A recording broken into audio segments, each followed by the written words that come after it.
Ватанға олған севгі көреш ве бойсунмаған мелетіміз. Сон кейлар девамында бөле кебе дойғылар несіл-несілден кечіп, халық ағыз яратыжылығымызда айры бір ер алды.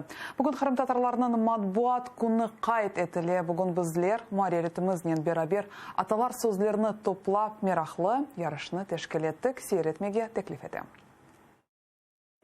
Қырым-татар халқы бұтын тарихы бойынша өз ватанында яшамақ ақы үшін күрешеді. Бірчоқ аталар сөзлерімізде бұл ақиқат акс олынмақта.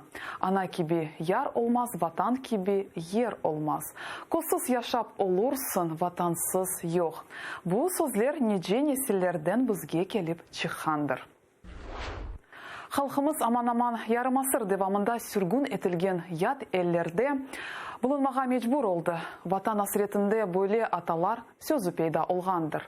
Ят әлінің гүлі олғанже ватанының тікені ол. Рухи метанетіміз ве ватанда дайма бірлікте яшамақ үшін ғайретіміз саясында невбетеке аталар сөзі пейда олғандыр деп түшіне. Қайда бірлік, анда тірлік.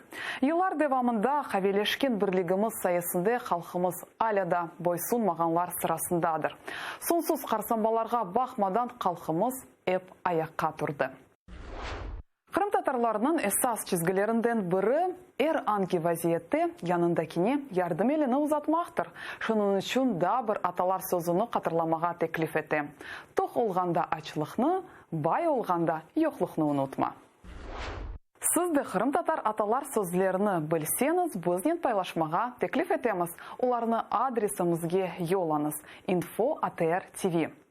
Тарихымызны қатырлап, халқымызның икмет хазинесіні бераберлікте сақлайық.